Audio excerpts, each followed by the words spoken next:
Amis du café, amis de la police, amis de l'Amérique, amis des libertés, de la liberté, bonsoir.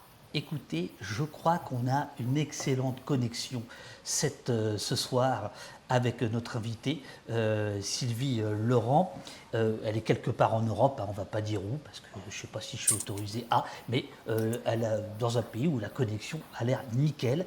Donc on ne va pas avoir les problèmes que nous avons eus ce matin.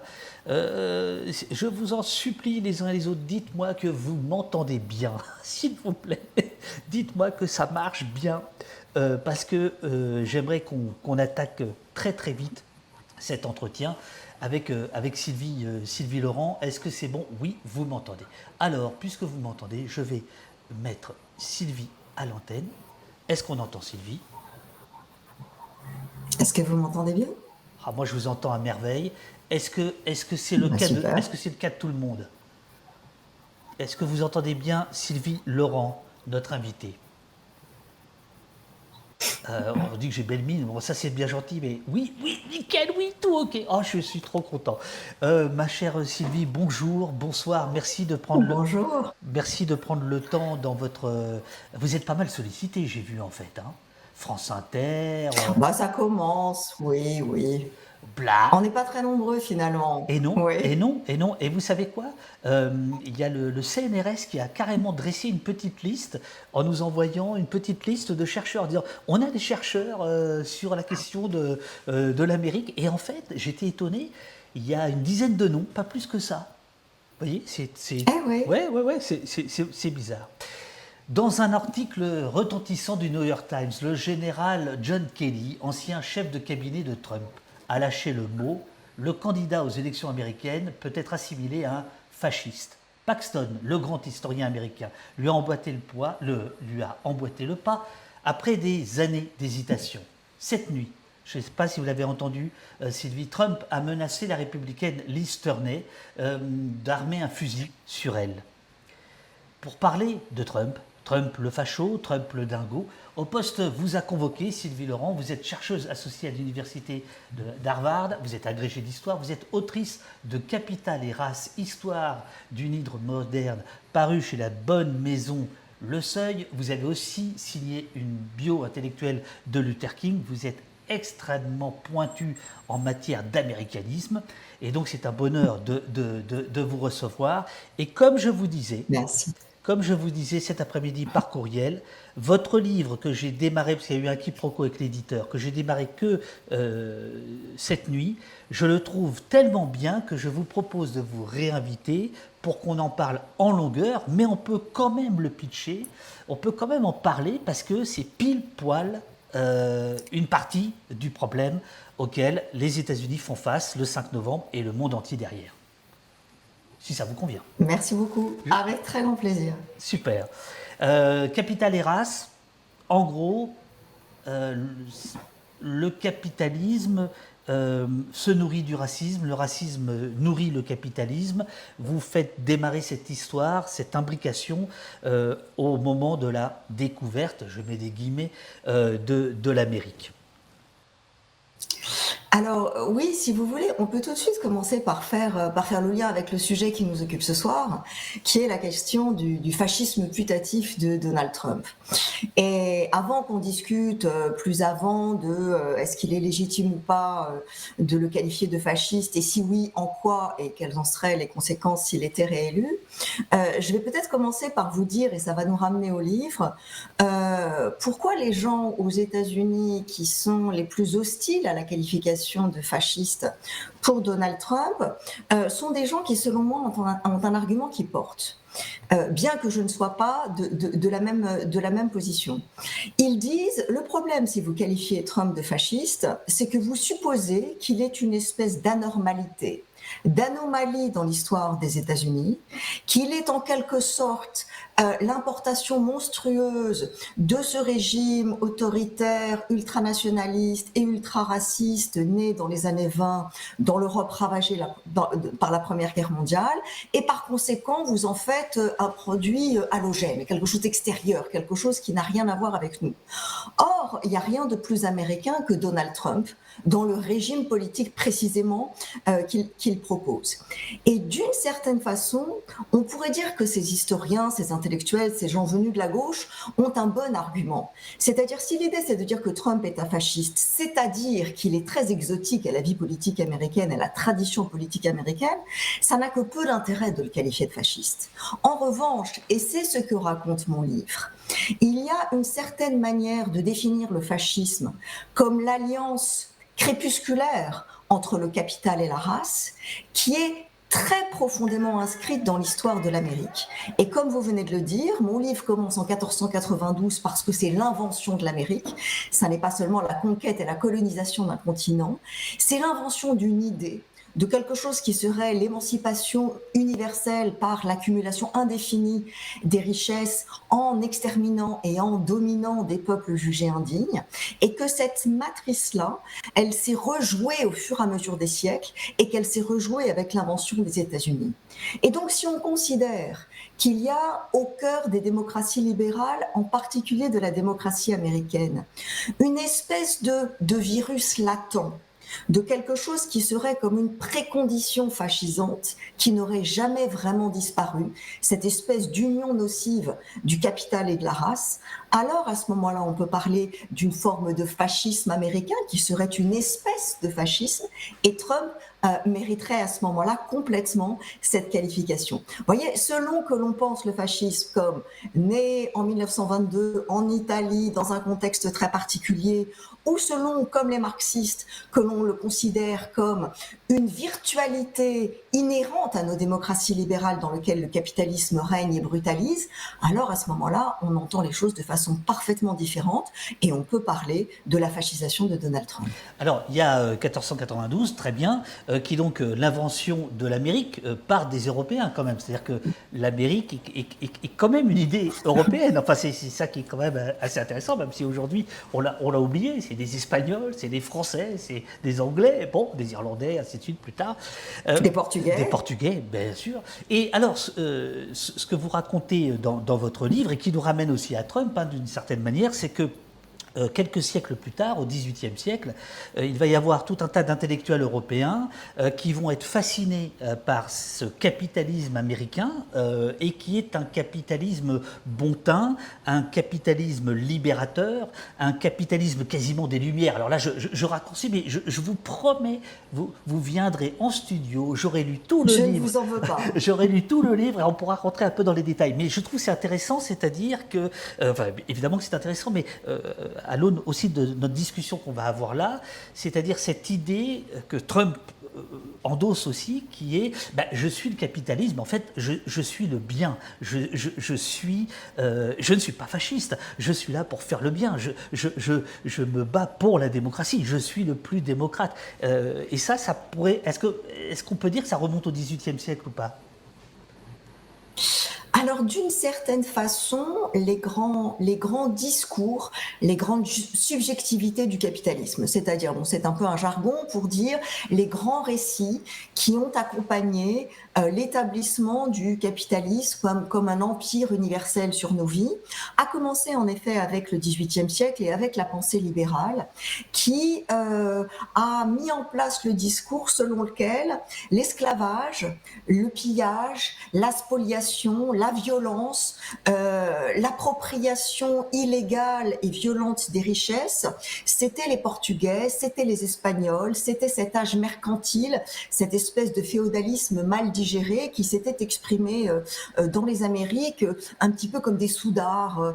Ces premiers colons seraient arrivés, ravageant tout sur leur passage, alors que les Anglais, eux, et je parle de Robinson Crusoe dans mon livre parce qu'il est une grande partie de ce mythe, les Anglais, eux, ils font les choses avec le droit, avec le code, avec le compas, avec la règle. Ils maximisent leur temps de travail, ils mettent en valeur la terre, ils organisent et divisent le travail. Bref, ce sont de bons capitalistes et ils vont non pas coloniser l'Amérique, la piller et exterminer les indigènes qui s'y trouvent, mais au contraire, mettre en valeur, transformer une terre vide, quelque chose qui serait perdu et pourtant qui a été donné par Dieu, en un empire, en quelque chose comme la terre d'élection du capital. Et les États-Unis vont servir en effet pour les Européens comme cette espèce de terre promise, d'utopie. D'ailleurs, lorsqu'on parle d'utopie à l'âge moderne, c'est en référence à Thomas More qui parlait de l'Amérique précisément en parlant de l'utopie, c'est-à-dire ce lieu de tous les possibles où la terre est offerte à chacun, où le droit de propriété, les grands principes qui régissent le libéralisme moderne permettent une accumulation vertueuse du capital. Et la raison pour laquelle on a pu établir ce discours de la vertu par le capitalisme, c'est parce que c'était accommodé de l'idée selon laquelle il y avait un état de droit, un libéralisme dans les faits, c'est-à-dire le droit de vote, le respect des codes et de la parole donnée, de certaines formes de conventions sociales. Et ce qui est intéressant quand on réfléchit à Donald Trump, en particulier si on prend au sérieux l'appellation de fasciste, c'est que c'est un révolutionnaire réactionnaire.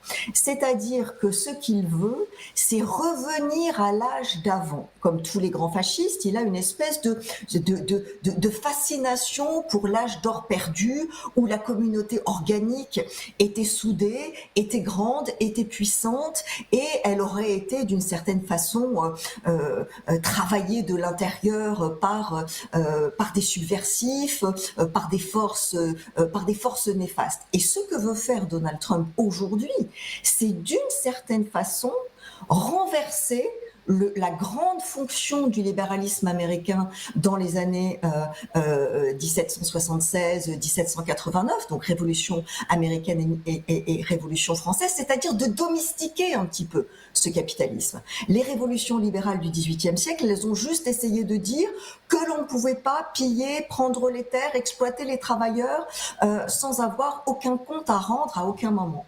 Et dans l'entourage de Donald Trump, il y a un certain nombre de penseurs de l'ultra-droite, ou de la nouvelle droite anti-moderne, qui pensent que cet âge des Lumières, que cet âge du droit et des libertés, eh bien finalement ça a été trop loin, que ça a perdu le pays qui est devenu un peu trop permissif, où chacun ne pense qu'à lui-même et où le sens de la communauté s'est perdu, et il faut revenir à quelque chose comme une religiosité chrétienne qui emporte l'ensemble des hiérarchies sociales, comme le fait de prendre ce que le puissant peut prendre, etc., etc. Donc ce qui est très frappant, c'est que ce grand mythe de la libération sur lequel les États-Unis se sont construits, y compris celui-ci, Donald Trump, d'une certaine façon, cherche à le subvertir symboliquement en défendant un État et un projet de société qui serait parfaitement hostile au respect, aux droits et devoirs des puissants et de ceux qui ont le pouvoir en République. Donc voilà, c'est le retour de la réaction de la Fondation. Ce matin, Romain Huré, l'historien que vous connaissez, était à votre place et nous a longuement parlé de cette Amérique symbolisée par Trump qui voudrait se rapporter aux textes originaux des pères fondateurs, ce qui s'appellerait les originalistes, visiblement.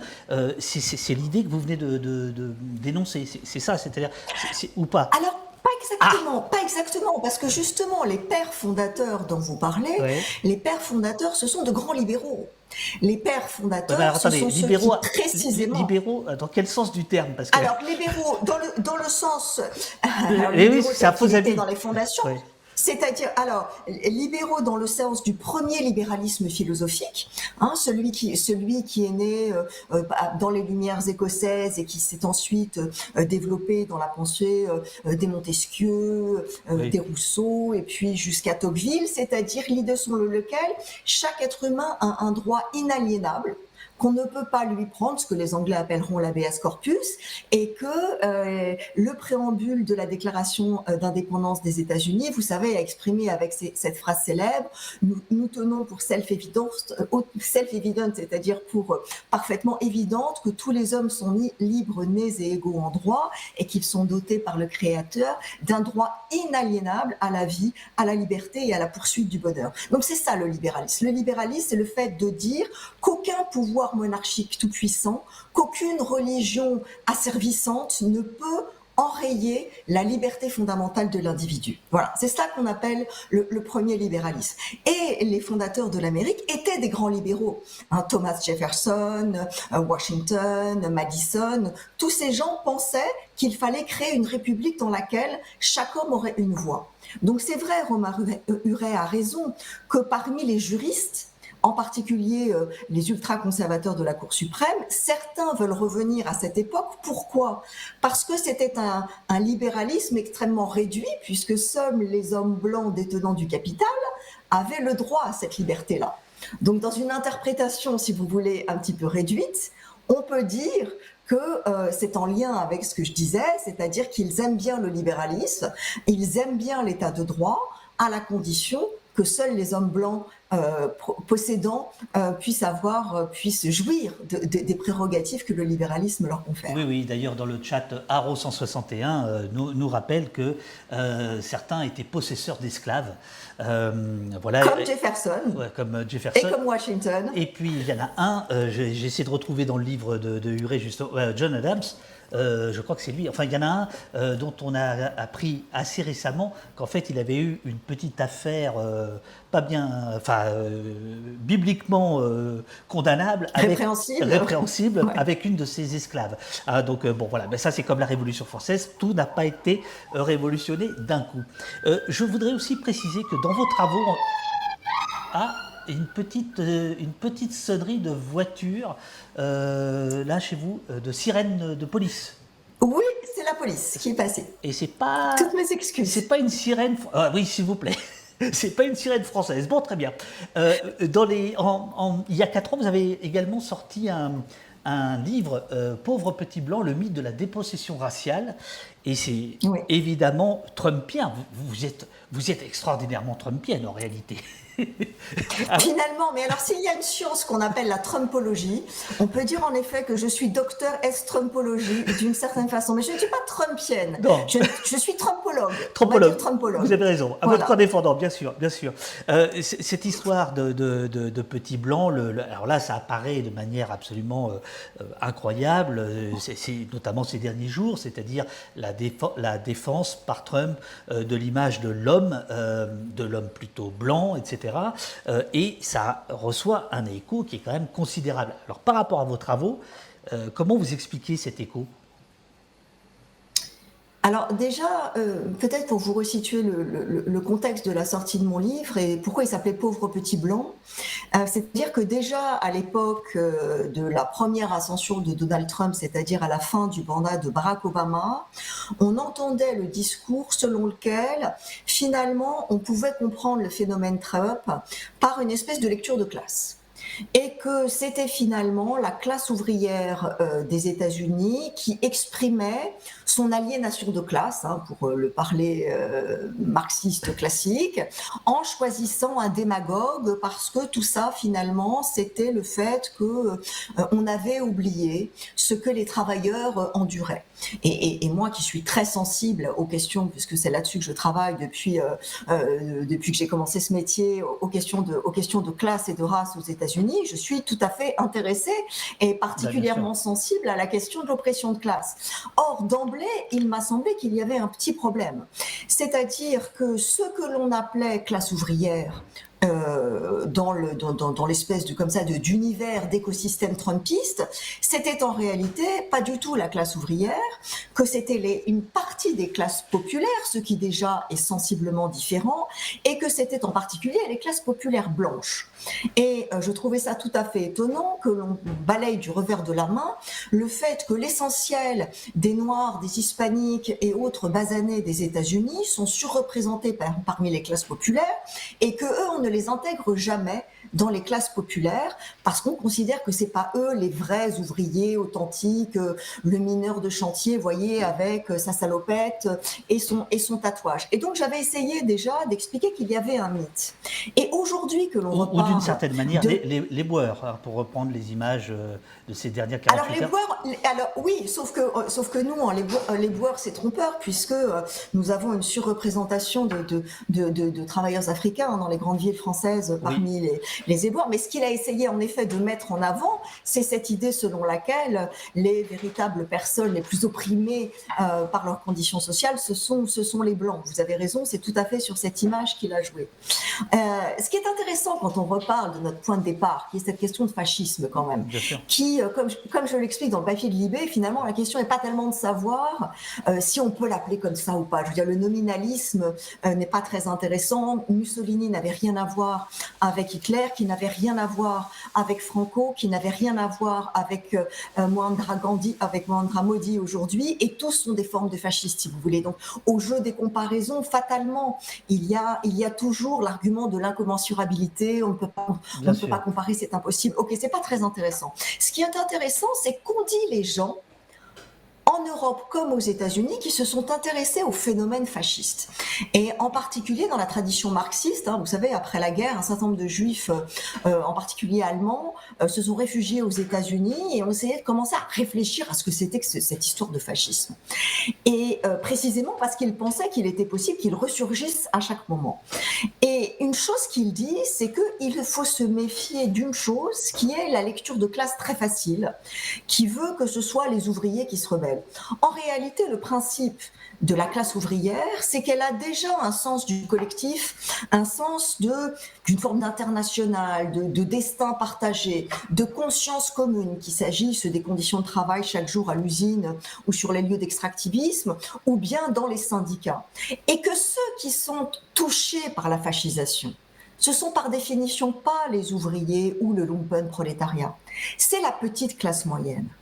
C'est elle qui, parce qu'elle est précisément dans la peur de la révolte des ouvriers, et pour les États-Unis, on pourrait ajouter bien sûr la révolte des Noirs et des basanés, et que dans le même temps, elle a une espèce de ressentiment social par rapport à la haute bourgeoisie et à l'État, est la première qui sera tentée de basculer vers un discours démagogiste fascisant, détournant la haine vis-à-vis de la classe supérieure ou de l'aléa économique sur ceux qui viennent d'en bas, les subversifs, les dissidents, les agités, les indignes, vous voyez, toute cette plèbe qui la menace. Et le phénomène trumpiste, c'est beaucoup ça. C'est-à-dire que les États-Unis, c'est un pays qui s'est vécu comme une nation sans classe sociale, une nation qui était exceptionnelle en ceci qu'il n'y avait pas de lutte des classes, qu'il n'y avait pas d'exploitation.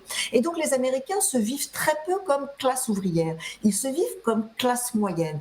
Et le petit problème, si vous voulez, de la classe moyenne, de la petite bourgeoisie, c'est qu'elle est profondément individualiste, qu'elle est attachée à sa propriété, en particulier dans un pays qui n'a pas d'état social, où la seule façon de payer ses soins médicaux, c'est d'hypothéquer sa maison. Donc elle est très attachée aux valeurs petites bourgeoises de l'individualisme, de la sécurité, de l'ordre public. Vous voyez, toutes ces choses qui, lorsque le risque, le choc de la vulnérabilité survient, les met dans un état de très très grande vulnérabilité. Et pendant tout un temps, le Parti républicain américain a réussi à donner, pour prix du consentement au néolibéralisme le plus sauvage, le sentiment qu'il assurait une espèce de défense du statut. Ça n'est pas la classe, c'est le statut, à cette petite bourgeoisie un petit peu effrayée.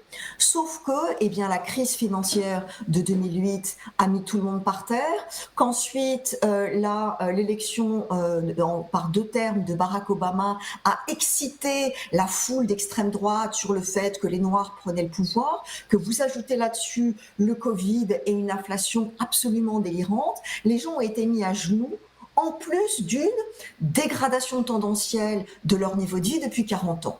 Et là, le Parti républicain, avec son discours petit bourgeois, et le Parti démocrate, d'une certaine façon, avec son autre consentement à l'économie de marché et au statu quo, a laissé une vaste béance sociale de gens aliénés, de gens aigris, très mécontents par la vie politique et dans une forme de nihilisme. C'est-à-dire avec l'idée, si vous voulez, no future, quoi. C'est-à-dire vraiment la vie politique.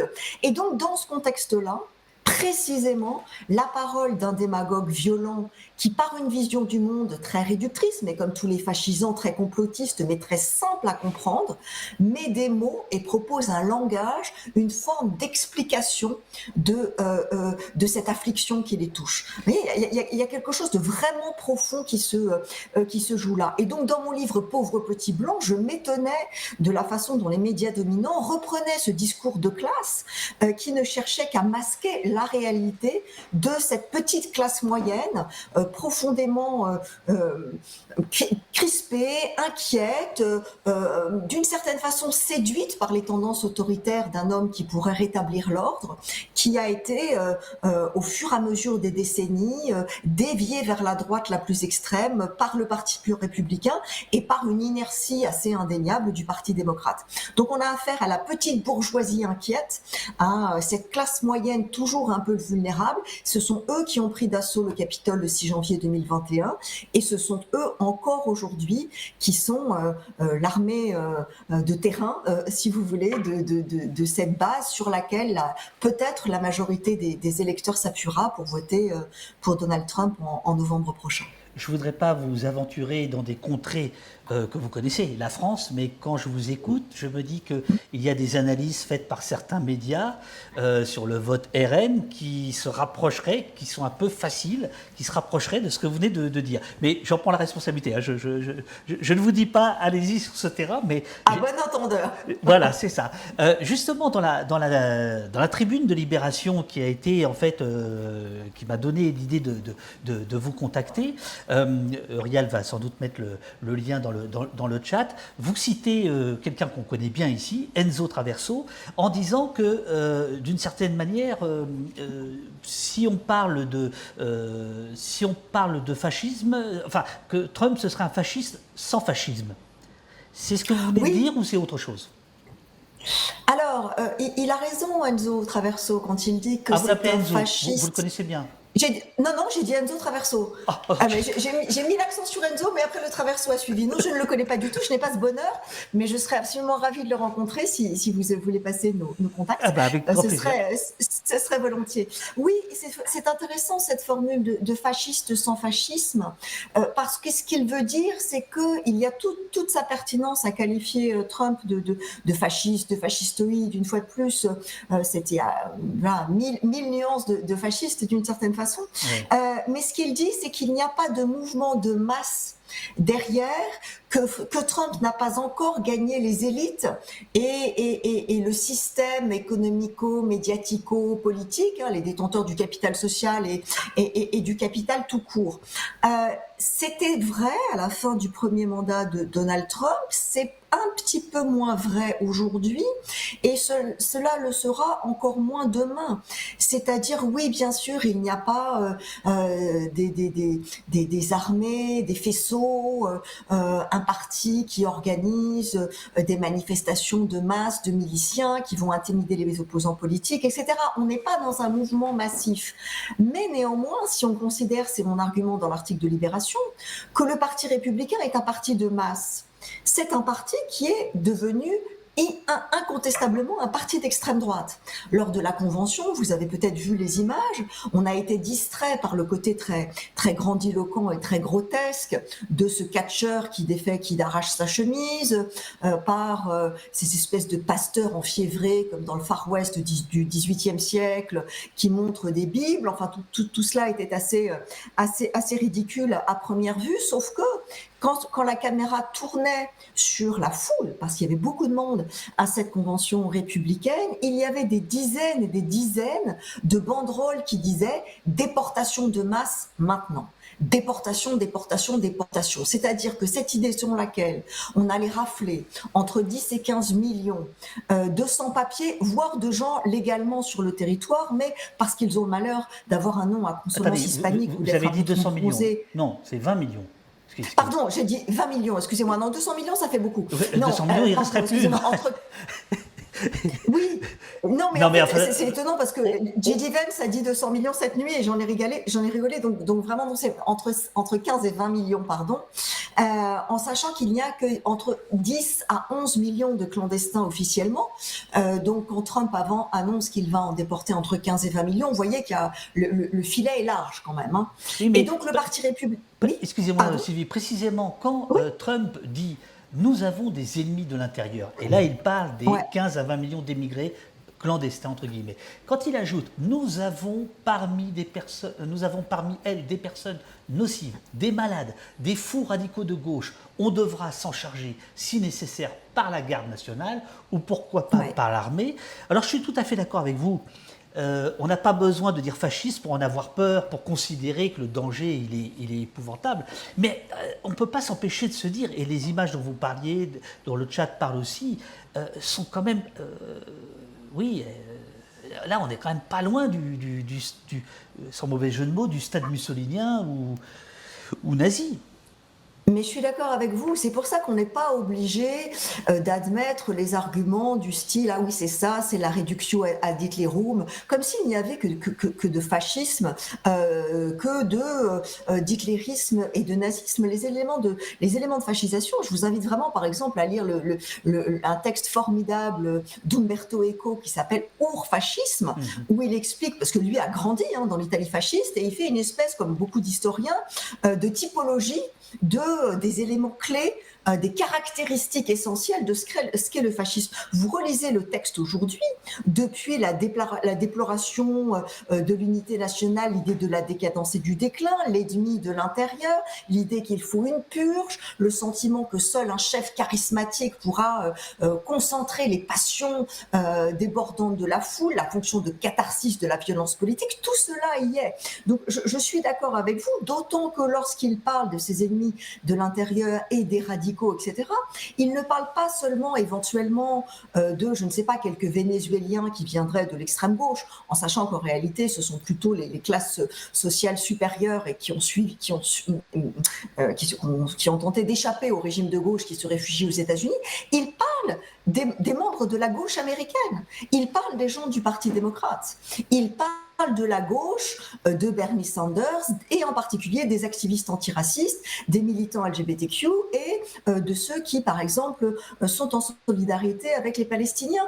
Tous ces gens, pour lui, sont des gens qui sont des ennemis de l'intérieur. Et ce ne sont pas que pauvres paroles. Je rappellerai qu'en 2020, lorsque ces grandes manifestations contre la brutalité policière se sont développées à peu près partout dans le pays, en particulier à Portland, dans l'Oregon, où un mouvement antifasciste extrêmement puissant, qui a donné naissance au mythe de l'Antifa, comme s'il y avait précisément un contre-ennemi de l'intérieur, mais c'était juste des militants qui étaient en solidarité avec les mouvements antiracistes. Lorsque les mouvements ont commencé à dégénérer, qu'il y a eu des violences, on sait que Trump a demandé à son directeur de cabinet d'appeler l'équivalent du préfet et de faire tirer sur la foule.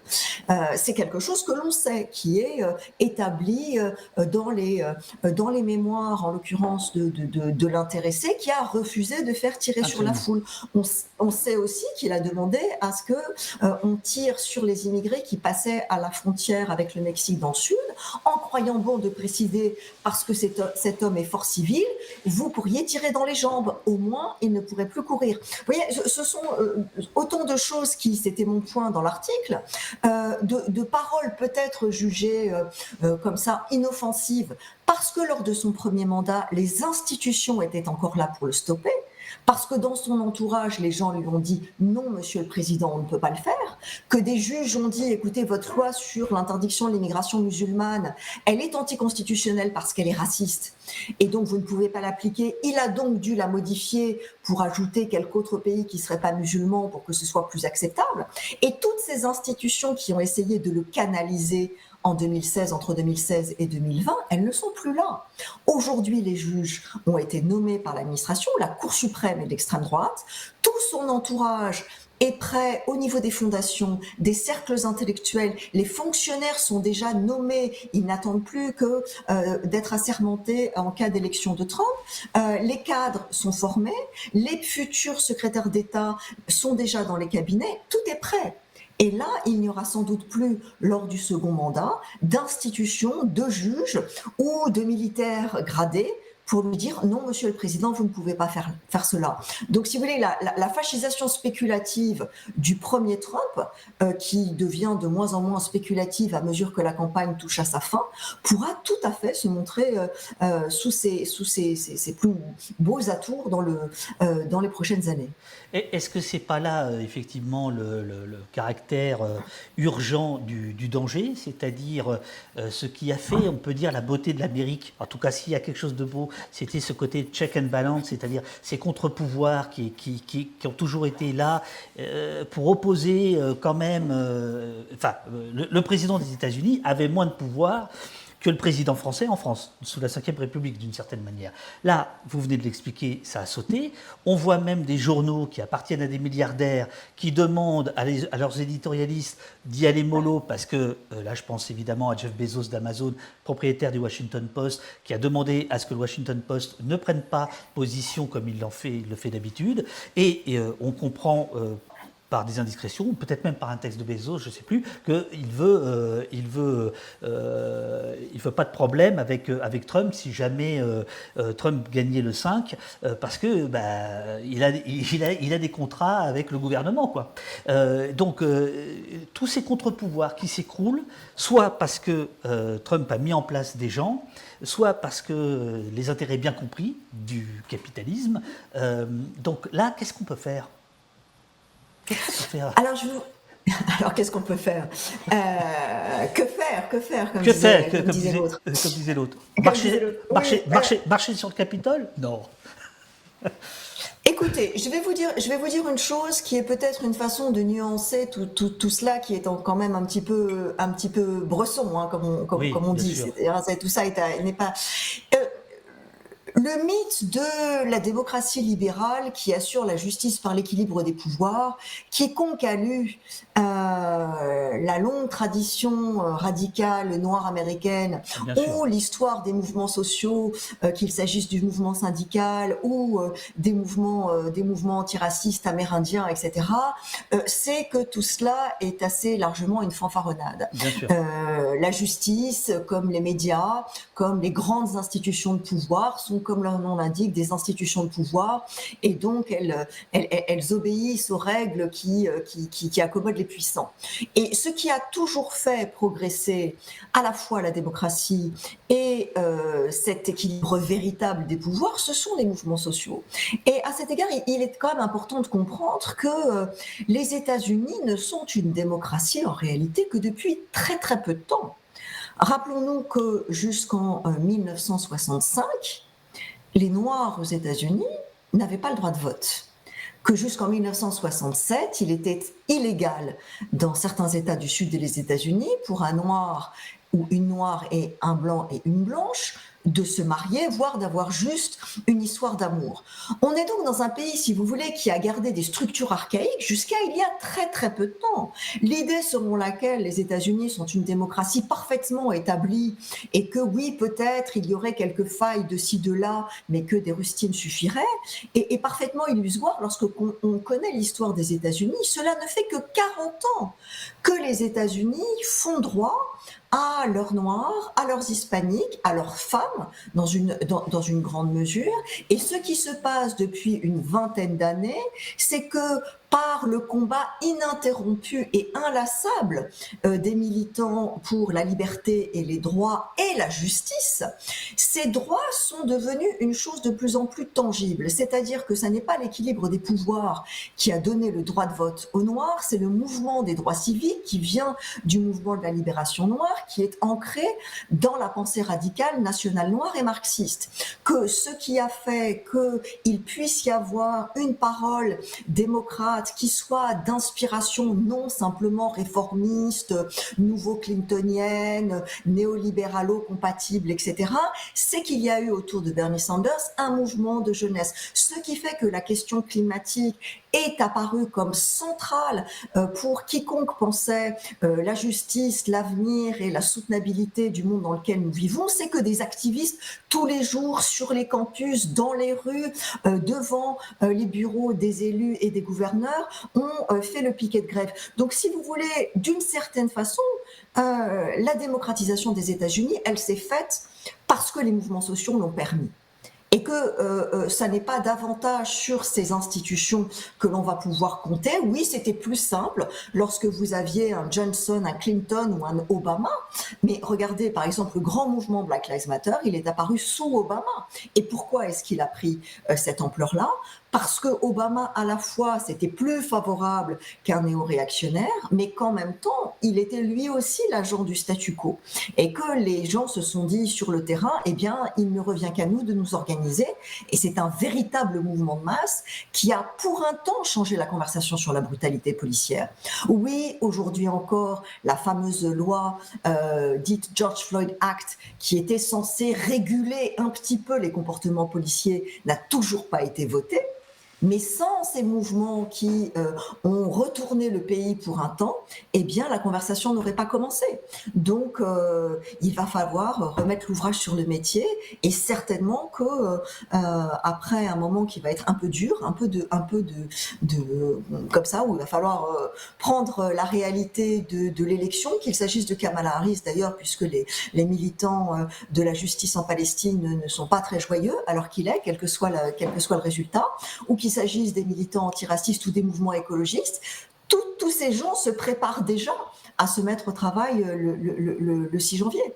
Donc voilà ma réponse. C'est précisément, si je vous écoute bien, c'est précisément ces luttes pour les droits civiques, ces luttes dans les années 70, Black Lives Matter, un peu les campus au printemps, les campus américains pour la Palestine, etc. C'est ça qui est particulièrement honni, en fait, par les Trumpistes. Quelqu'un dans le chat dit le problème c'est pas Trump, c'est les Trumpistes, et je trouvais ça intéressant. À propos du chat, ça tousse un peu. On a un Trumpiste, je pense, trop marré, mais il a le droit d'être là, évidemment, nous sommes démocrates, qui dit comment ça, il n'a changé que 3 juges à la Cour suprême, et la Cour suprême serait d'extrême droite. Oui, bien sûr. La Cour suprême est d'extrême droite parce que il a raison, votre auditeur. Je n'ai pas dit que c'était que les 3 juges nommés par Trump qui étaient d'extrême droite.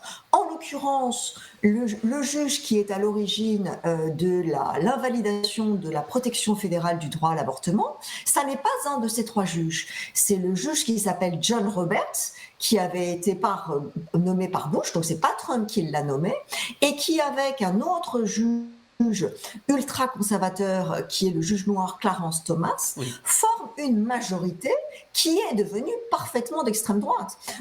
Trump a ajouté, si vous voulez, a déplacé le centre de gravité avec ces 3 nouveaux juges qui sont chrétiens, catholiques, militants, originalistes, comme on le disait tout à l'heure. Mais la raison pour laquelle la Cour est d'extrême droite, c'est que ces 3 juges ont apporté un vent frais, si vous voulez, à une présence conservatrice, ultra-conservatrice, qui n'attendait que cela pour mettre en place des décisions juridiques qui sont incontestablement à la droite de la droite de la droite.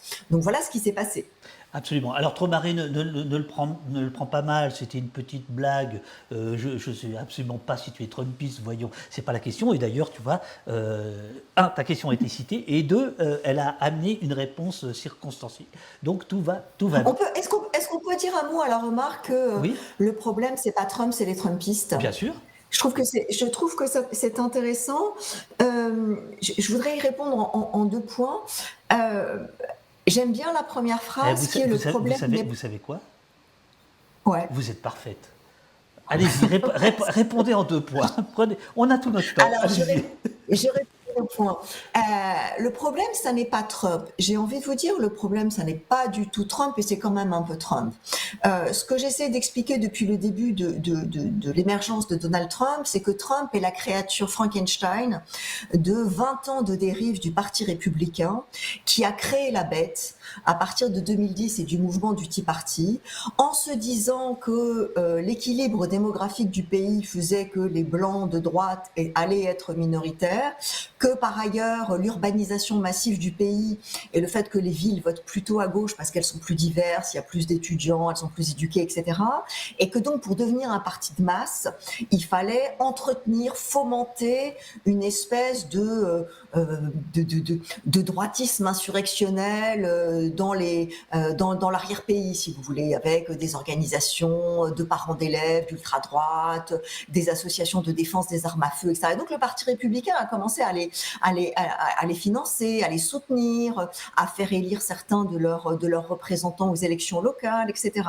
Et à partir de 2010, cette espèce de petite créature qu'ils pensaient avoir sous leur contrôle a pris en ampleur, jusqu'à ce que les députés de cette mouvance deviennent majoritaires à l'Assemblée, à la Chambre des représentants, et puis que Donald Trump arrive comme le champion de cette nouvelle droite-là.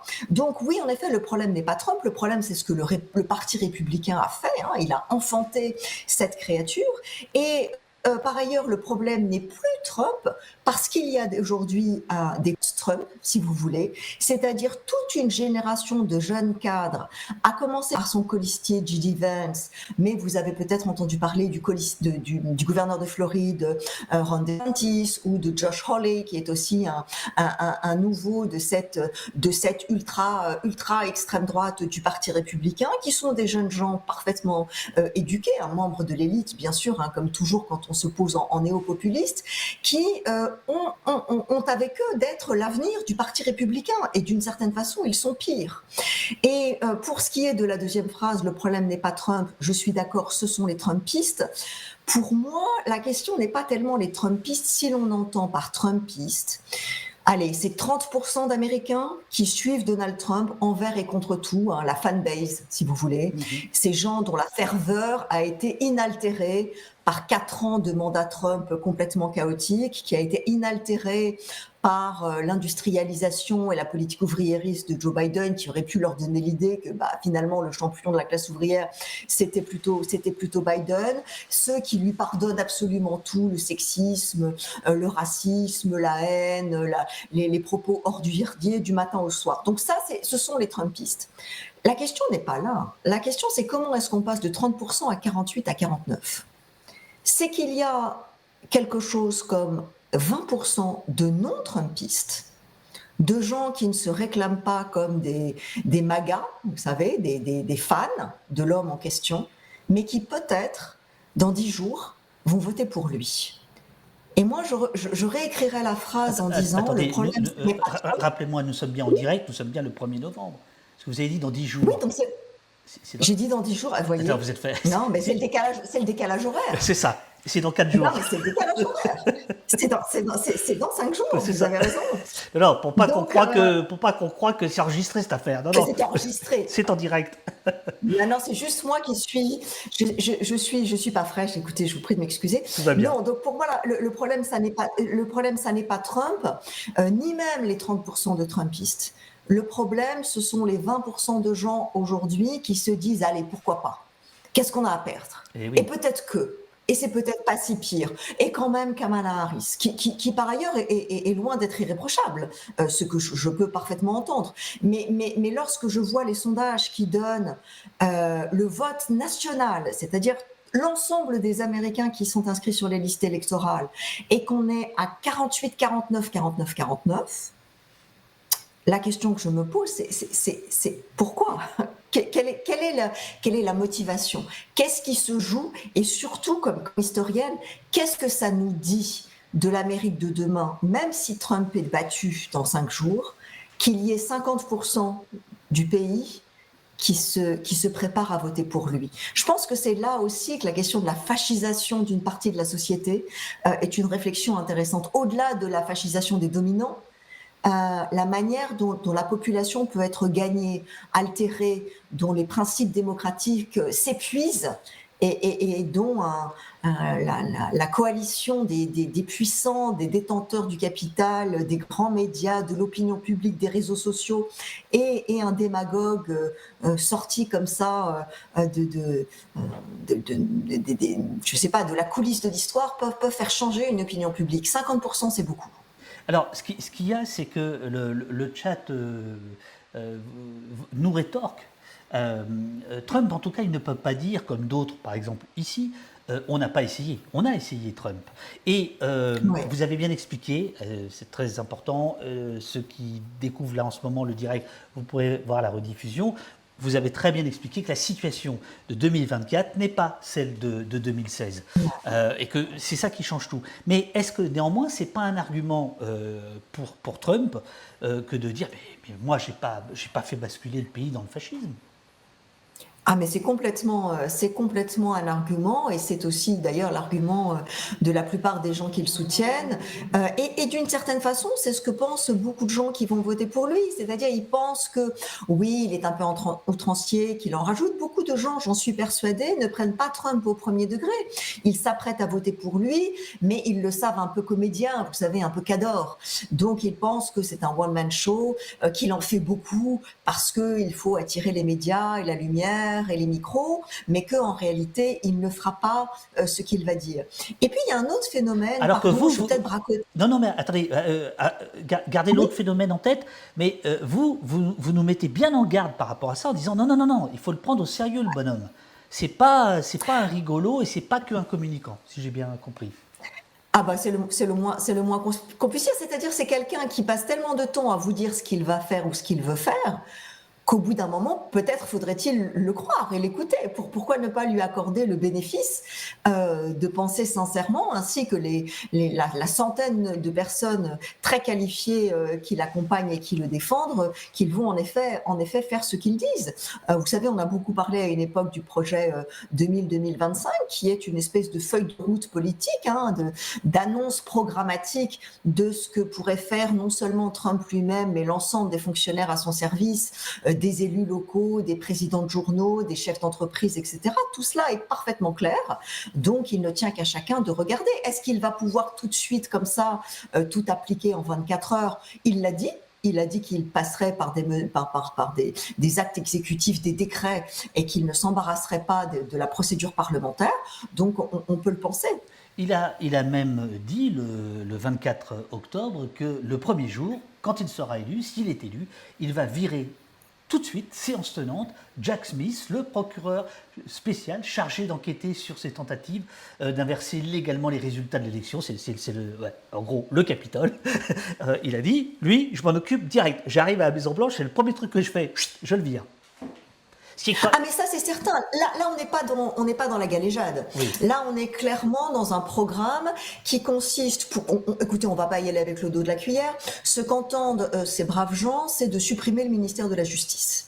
Supprimer le ministère de la Justice, supprimer toutes les instances de régulation, qu'il s'agisse de la question de la régulation commerciale, du droit du travail, donc là les syndicalistes peuvent commencer à s'inquiéter, les régulations environnementales, le ministère de l'Éducation nationale pour s'assurer qu'un enseignement chrétien non séculier et non favorable à la diversité des genres et des cultures puisse être enseigné, etc., etc. Donc tout cela est parfaitement clair, et le fait que soient engagées des procédures parfaitement discrétionnaire contre les opposants politiques, cela aussi est tout à fait annoncé. Les procédures d'intimidation, elles ont déjà commencé dans les États. Si l'on veut savoir concrètement ce que va faire Donald Trump, il suffit de s'intéresser à là où en sont les États aujourd'hui des États-Unis, principalement dans le Sud, qui ont des gouverneurs et des assemblées républicaines.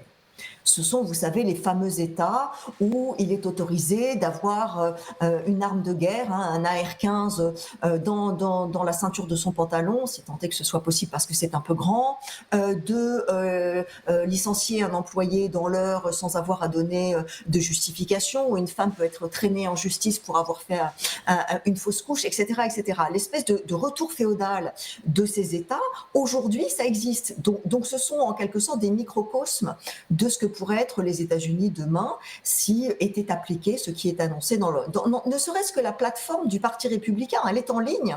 Quiconque peut aller la consulter et se rendre compte par lui-même de ce que ce parti propose et son avant-garde extrémiste que sont Donald Trump et son entourage. Mais oui, le petit point que je voulais juste préciser, vous savez, quand on a parlé du premier mandat, et pourquoi est-ce que d'une certaine façon, il y a cette espèce d'amnésie sur ce qu'a été le mandat Trump, et beaucoup de gens se souviennent comme d'un âge d'or, hein, vous savez, le premier mandat Trump, comme si ça avait été quelque chose non seulement de pas si pire, mais de tout à fait formidable.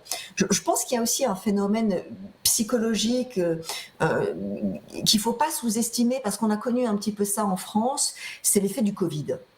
C'est-à-dire que l'espèce de gifle monumentale qu'ont pris les sociétés occidentales, sans parler bien sûr du ravage insondable pour les pays en développement, mais pour les démocraties occidentales qui se pensaient prémunies par leur avancée technique, leur richesse absolue et leur domination sur l'industrie de la recherche, avoir à ce point le sentiment d'être immobilisé, réduit à subir ce que les autorités, les officiels, ce qu'ils appellent la bureaucratie, commandaient chaque jour, a été pour les États-Unis, sans compter la perte matérielle de la capacité à vivre, de bouger, de se mouvoir, d'être ce fameux petit bourgeois libre de se déplacer et libre d'exercer son pouvoir de consommer. Tout cela a été enrayé. Et le traumatisme du Covid, qui a d'une certaine façon frappé en plein vol le mandat de Trump, fait que il y a comme une espèce d'effet trauma, vous savez, des effets de dissociation, où on se souvient de l'âge d'avant le Covid comme d'une ère de liberté et de prospérité. Et on oublie le fait que Trump voulait de l'hydrochloroquine, injecter de l'eau de Javel par intraveineuse pour sauver, que sa politique sanitaire a été une catastrophe, qu'il y a à peu près 1,5 million d'Américains qui sont morts pendant le Covid, qui auraient parfaitement pu être évités, que ça a été un désastre absolument épique. Si vous voulez, le désastre du Covid a été tel, le traumatisme psychologique a été tel, que par une espèce d'effet retour, on se souvient de ce qu'a été le mandat Trump avant comme quelque chose qui ressemblait un peu à la liberté, à la prospérité et au bien-être. Et il y a aussi cet effet-là, vous savez, dans l'histoire des sociétés, qui est que c'est comme quand on a appelé, je ne sais pas, la belle époque, à l'époque de l'entre-deux-guerres. Elle était peut-être pas si belle, cette époque de montée du fascisme. Mais comparé à ce qui avait précédé et à ce qui a suivi, on en a une espèce de souvenir un peu idéalisé. Et je pense qu'il y a une forme d'idéalisation du premier mandat de Trump. Et justement, à propos d'idéalisation, est-ce que nous sommes... nous, Européens, et peut-être le monde entier, sous l'influence de la belle culture américaine, parce que pour moi, il y a une belle culture américaine. Je pense notamment aussi, je pense notamment au cinéma. C'est ça qui est diabolique avec ce pays, c'est qu'il peut produire le pire et le meilleur. Bon, bref, là, en ce moment, il va vers le pire. Mais est-ce que on s'est fait berner et bercer par des musiques, par des films qui nous font croire que tout n'est que spectacle là-bas, que en gros la quintessence des États-Unis c'est Las Vegas, c'est-à-dire le simulacre absolu, et qu'on ne prend pas au sérieux finalement un gars comme Trump. Est-ce qu'on n'est pas fautif ? Alors écoutez, non, je dirais pas qu'on est fautif, parce que n'étant pas citoyens américains, nous ne sommes pas responsables des gouvernants que les États-Unis se donnent. Non. Nous sommes responsables de nos choix à nous. Mais certainement, il y a une responsabilité extrêmement grande de la classe intellectuelle qui se dit conservatrice, qui s'est radicalisée depuis bien longtemps et que l'on peut qualifier sans exagération d'extrême droitière aujourd'hui, pour reprendre les formats intellectuels et les éléments de discours venus des États-Unis et de les normaliser dans le champ de la conversation. Par exemple, l'idée de la discrimination inversée, l'idée du wokisme qui vient de l'extrême droite américaine et que on entend reprendre par des gens qui, y compris, se disent de gauche et très informés, sans savoir quelle est l'existence, qui n'a pas d'existence. Ce mot n'existe que comme un élément rhétorique, bien sûr. Et donc, si vous voulez, de même que les médias, les plateaux, où vous avez des éditorialistes qui mettent en scène l'espèce de hargne collective dans laquelle le débat n'est pas permis, la mise en scène de tous les points de vue se valent, et il faut qu'autour de la table, il y ait un représentant de l'extrême droite et un représentant de gauche pour que la vérité émerge. Si vous voulez, tous ces formats médiatiques ont été inventés dans les années 2000 aux États-Unis, et on les retrouve d'une certaine façon avec des structures similaires, et avec en effet peut-être une... Alors est-ce une fascination, mais nous sommes responsables de nos produits d'importation, avec cette idée certainement d'une extrême polarisation, de on ne peut plus rien dire, on ne peut plus se parler, qui sont autant d'éléments qui viennent des États-Unis. En contrepoint, j'ajouterais que la pensée d'extrême droite européenne, et française en particulier, infuse les milieux d'extrême droite américains et la pensée américaine, qu'il s'agisse évidemment de la pensée maurassienne, qu'il s'agisse de ce qui s'est fait autour du Grèce, de Alain de Benoît, évidemment de Renaud Camus et du Grand Remplacement. Depuis peu, je vois dans la presse d'extrême droite américaine le thème de la remigration, par exemple, qui n'est pas un mot américain. On parle de deportation aux États-Unis. Là, on commence à parler de remigration. Donc, ce qui est intéressant, peut-être, c'est de voir la constitution d'une extrême droite globale autour de grands réseaux, en particulier la conférence internationale qui s'appelle NatCon, autour de ceux qui se disent les nationaux conservateurs aux États-Unis, et qui organise chaque année une grande réunion dans laquelle vous allez retrouver Orban, Meloni, Bolsonaro, Modi, les extrêmes droites néerlandaises et Vox de l'Espagne, évidemment les représentants de l'extrême droite française, et ces conservateurs, ultra-conservateurs américains qui donnent le là, et on s'échange qui l'a pensé d'un Steve Bannon, qui l'a pensé d'un Renaud Camus, les bons livres, les bons éléments de langage, etc.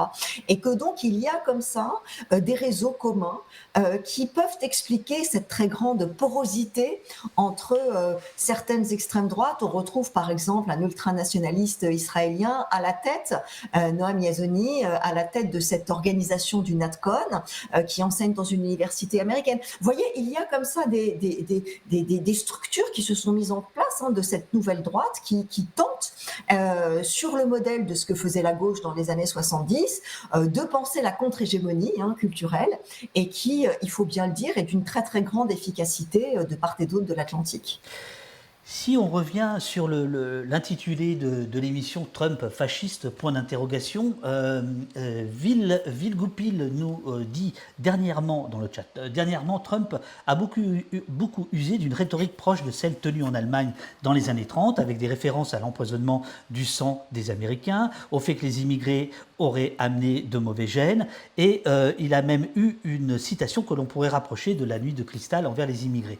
Olivier Manoni, traducteur s'il en est, celui qui a traduit Mein Kampf, qui a passé 10 ans sur le texte d'Hitler, nous disait il y a quelques jours que lui, il voyait vraiment des correspondances en termes de syntaxe, de vocabulaire. Qu'est-ce qu'on peut dire par rapport aux réserves que j'entends très bien que vous formuliez tout à l'heure? J'allais dire Le Pen, excusez-moi. Est-ce que Trump... c'est comme ça. C'est parce que vous avez parlé de Steve Bannon. Comme Steve Bannon, il a conseillé Trump et Le Pen, j'ai fait une association d'idées. Oui. Vous voyez, oui, c'est comme ça. C'est votre décalage horaire. C'est mon décalage cognitif. Mais ce décalage, je l'ai depuis longtemps. Il y a une petite fixette sur Le Pen. Bon, voilà. Oui, qu'est-ce qu'on fait de ça? Mais on le prend au sérieux.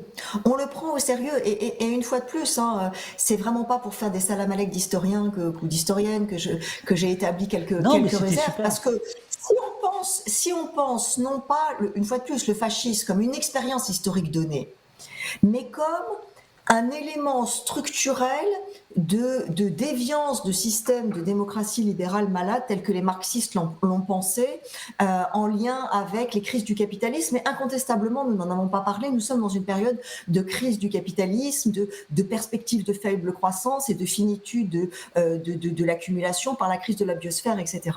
Dans ce contexte-là, Il y a des structures sur le long terme, et ce que nous disaient les penseurs de l'école de Francfort, c'est que cette résurgence de la rhétorique de la vermine, du corps social qu'il faut purger, de l'extrême violence qu'il faut s'infliger pour revenir à une forme de vérité, ce sont des éléments de vocabulaire qui sont des petites lumières jaunes ou rouges qui s'allument et qui nous disent quelque chose de la manière dont la potentialité fasciste existe au sein des démocraties. Et je reviens en plus sur, puisque vous parliez, c'est très juste en parlant avec un traducteur de la question de la syntaxe, ce formidable texte dont je vous parlais au début de Roberto Eco, il nomme, et George Orwell avait beaucoup travaillé là-dessus, sur le rôle de la syntaxe dans la pensée raciste. Cette volonté d'avoir, on dit souvent de Trump qu'il a le niveau de langage d'un enfant de 8 ans, j'ai des enfants qui ont un peu moins de 8 ans, ils parlent beaucoup mieux en réalité. L'idée selon laquelle vous devez avoir un registre de langage extrêmement réduit, une rhétorique pauvre, surtout sujet, verbe, complément, matraquer des éléments de langage sous une forme rhétorique volontairement tribunicienne, etc.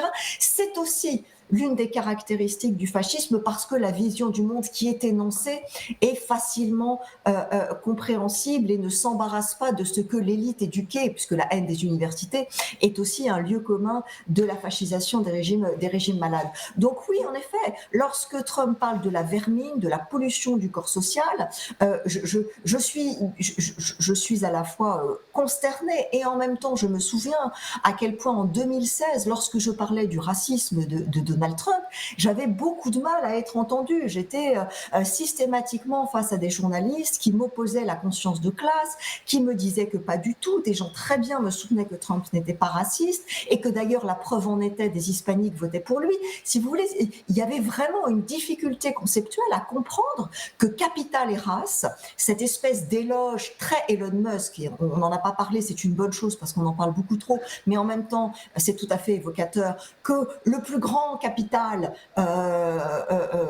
du spectacle moderne qui emporte avec lui plus de 100 millions d'utilisateurs américains, soit aujourd'hui un Trumpiste complètement hystérisé, nous dit aussi quelque chose de notre addiction à ces réseaux sociaux et à cette pauvre parole politique en je ne sais combien, quelques dizaines de caractères. Donc il y a quelque chose qui se joue là lorsque Trump dit ça, qui est comme une forme d'élucidation de ce qui était latent.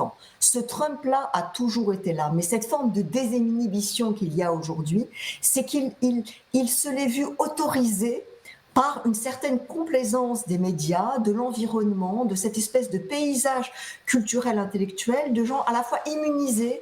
Quand vous avez 18 ans aujourd'hui aux États-Unis, vous avez toujours connu Trump, ce Trump-là, donc vous n'êtes finalement plus très choqué.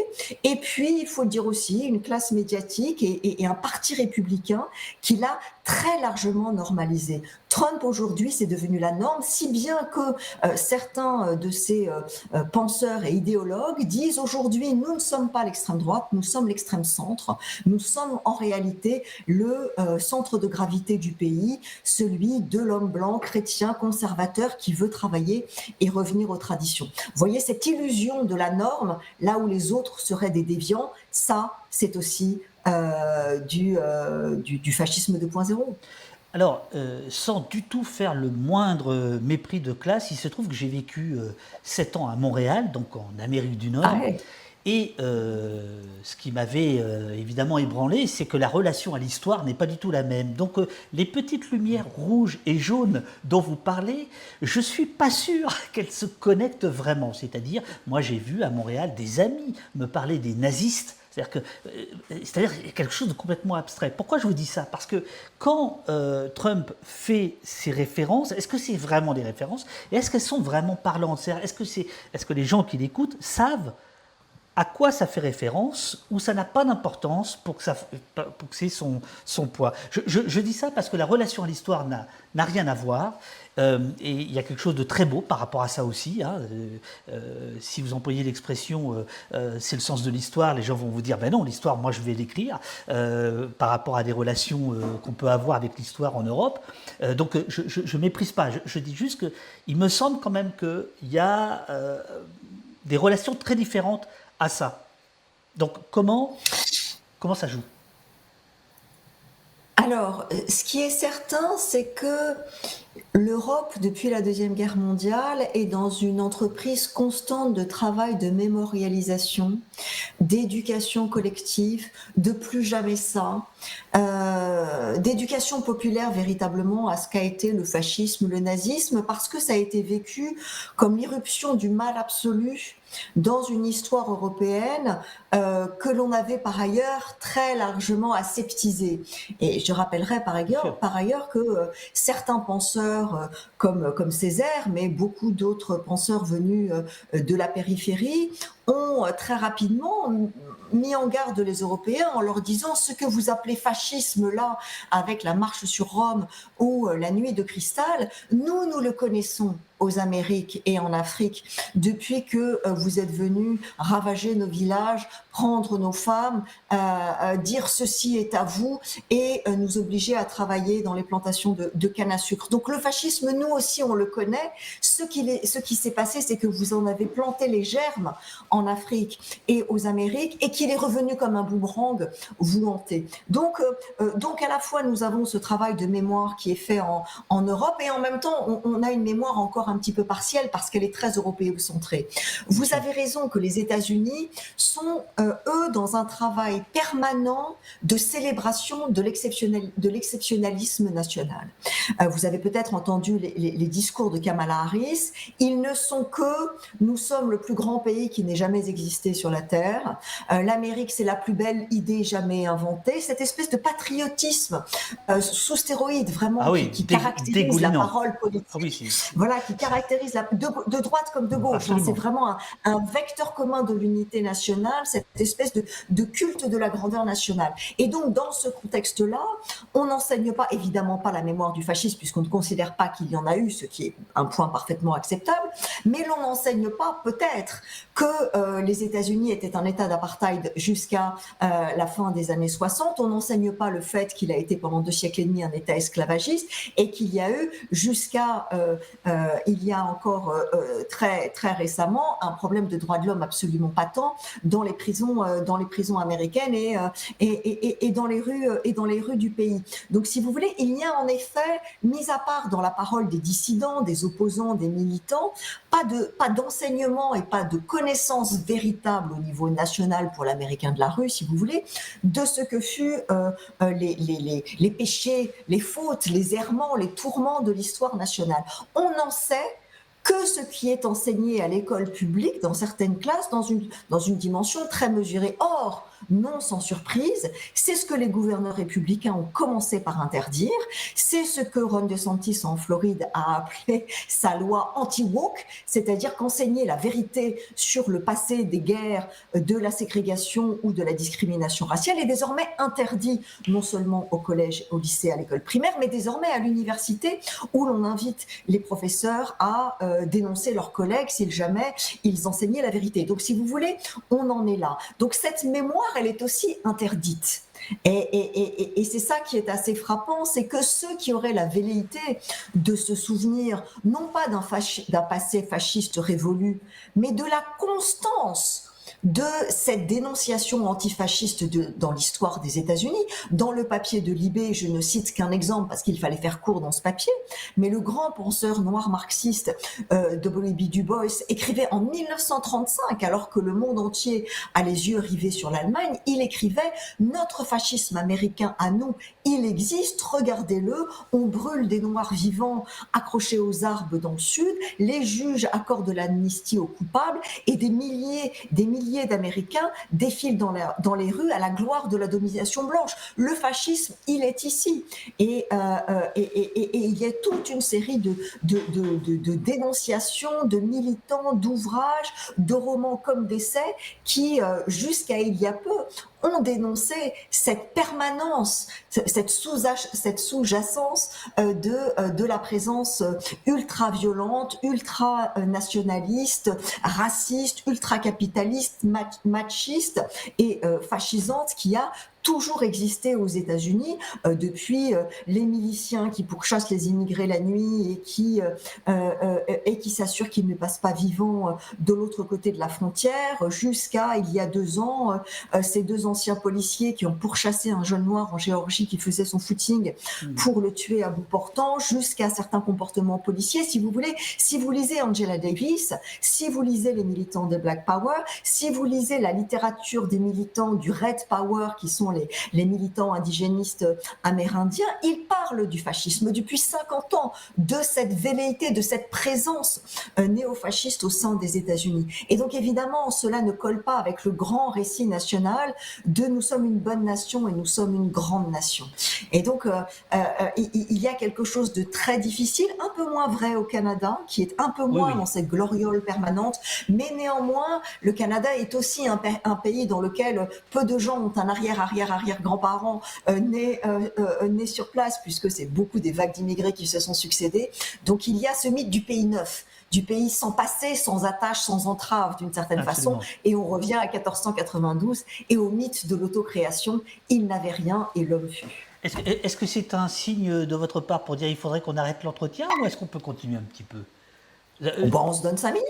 Cet effet de boucle. Bon, super, parce que je vous avais dit 1 heure et ça fait déjà 1h15. Il y a beaucoup de monde. Les gens sont absolument passionnés. Des gens disent qu'ils vous écouteraient pendant des heures. Hein, vous voyez. Ça me fait plaisir. Bah ouais. Juste, alors, dernière question, il nous reste 5 minutes. C'est la question religieuse qui a été posée plusieurs fois, que vous avez évoquée tout à l'heure et qui a été posée plusieurs fois. Et notamment, il y a Supermanagement qui nous propose cette considération. Que pensez-vous de l'idée selon laquelle les classes populaires américaines qui ont projeté leurs valeurs américaines sur Trump en 2016 ne peuvent plus revenir sur leur soutien car elles perdraient un peu d'elles-mêmes? Ne quittons pas là le politique pour entrer dans le religieux. Non, on ne quitte pas le politique pour entrer dans le religieux, puisque ce qui s'est passé, c'est la politisation du religieux. C'est-à-dire que là aussi, pour tout l'idéal d'humanisme chrétien et d'universalisme, comme disait Malcolm X, 11h du matin le dimanche dans une église, aux États-Unis, c'est l'heure la plus ségrégée du pays. Ce qu'il voulait dire par là, c'est que le christianisme américain a été un grand lieu de la ségrégation et que selon la couleur de votre peau, vous ne priez pas dans la même église, selon que vous êtes blanc ou selon que vous êtes noir. Et ce christianisme viscéral qui a été au point où on parle aujourd'hui en sciences politiques du nationalisme chrétien, c'est-à-dire l'idée selon laquelle cette phraséologie nationaliste qu'on a un petit peu tournée en dérision tout à l'heure en parlant de la grandeur nationale qui était perpétuellement célébrée, elle est accompagnée de plus en plus par saint Augustin et l'on reparle de la cité de Dieu, c'est-à-dire que pour une partie de la population conservatrice américaine qui s'est sentie extrêmement attaquée, vraiment dans une espèce de situation de défense obsidionale face à la sécularisation qui a touché toutes les sociétés occidentales, la Bible, la vie chrétienne, les traditions morales, l'ordre sexuel et l'ordre racial étaient des conditions essentielles à l'établissement de la cité de Dieu, et il voyait les États-Unis comme fondamentalement une cité chrétienne. Et ce point de vue-là, qui semblait hérétique à la majorité de la population américaine il y a encore une trentaine d'années, est en train de devenir hégémonique chez les républicains aux États-Unis. C'est-à-dire que plus de 80% des républicains ou des sympathisants républicains aujourd'hui disent que pour eux, les États-Unis sont une nation chrétienne. Mais si vous voulez, on pourrait entendre nation chrétienne comme précisément non pas Saint-Augustin mais Saint-Paul, c'est-à-dire une forme d'universalisme aux juifs, aux chrétiens, aux musulmans, aux athées, aux agnostiques et autres amateurs de je ne sais quelle divinité païenne. En réalité, pas du tout. Lorsqu'ils disent les États-Unis sont une nation chrétienne, ils entendent un ethno-État, c'est-à-dire le christianisme protestant et catholique eurodescendant que nous, familles blanches hétérosexuelles, sommes les mieux à même d'incarner et de défendre. Et donc, vous pourriez penser que les Noirs américains, par exemple, qui sont extrêmement religieux, qui sont très pieux pour la plupart d'entre eux, seraient ralliés à cette cause si finalement la cause c'était la théocratie. En réalité, ils en sont exclus. Ce qu'on appelle cette espèce de renouveau de la foi chrétienne, c'est en fait au service d'une pensée anti-Vatican III, pour le dire Vatican II, pardon, pour le dire très vite, c'est-à-dire revenir à ce que une école de pensée très puissante aujourd'hui qui s'appelle le catholicisme intégraliste défend, c'est-à-dire le fait de dire, eh bien finalement, le grand principe des pères fondateurs qui est la séparation entre l'Église et l'État, on pourrait s'en débarrasser, qu'il serait mieux aujourd'hui que l'État soit soumis à l'ordre religieux plutôt que l'inverse, et que ce soit les guides spirituels, les prêtres et les pasteurs qui commandent aux parents ce qui pourra être enseigné dans les écoles, ce qu'on pourra publier dans les maisons d'édition, etc., etc. Il y a vraiment une tentation théocratico-nationalo-ethnique extrêmement puissante qui travaille cette société américaine. Chère Sylvie, c'est la fin de notre entretien. J'ai une question. Pour l'instant. Voilà, non mais on va. Je vous ai proposé de revenir, mais en fait, il y a tellement de gens qui veulent que vous reveniez. Je ne vais pas vous inviter une fois, mais plusieurs fois. Vous voyez, si vous êtes d'accord. Vous prenez ma brosse à dents et on fait ça. Super. Question rituelle au poste. Qu'est-ce que nous avons fait pendant 1h20? On a essayé de faire sens de cette idée absolument folle selon laquelle le pays qui est incontestablement la première démocratie occidentale à être né de cette entreprise coloniale terrible que furent les États-Unis est peut-être en train de faire le choix de se saborder et de préférer la démagogie, préférer le racisme et la violence à une démocratie certes malade, mais qui était encore sur pied. On a essayé de comprendre comment une telle contre-révolution est possible. Maître Bell, Sylvie Laurent, vous êtes brillante. Piaf, comme d'habitude, Sylvie Laurent, la masterclass à chaque phrase. Revenez vite. Madame, cette discussion fut très intéressante. Merci pour votre travail et vos analyses. Merci, j'ai beaucoup appris. Merci pour la clarté. Oh, là, il y en a trop. Allez, il y en a trop les gars, les filles. Arrêtez. Jamais trop, jamais trop. À bientôt. Merci infiniment. Merci beaucoup, David. C'était un bonheur. Eh ben, partagez. Merci beaucoup. Merci beaucoup. À très bientôt. À très bientôt. À très bientôt.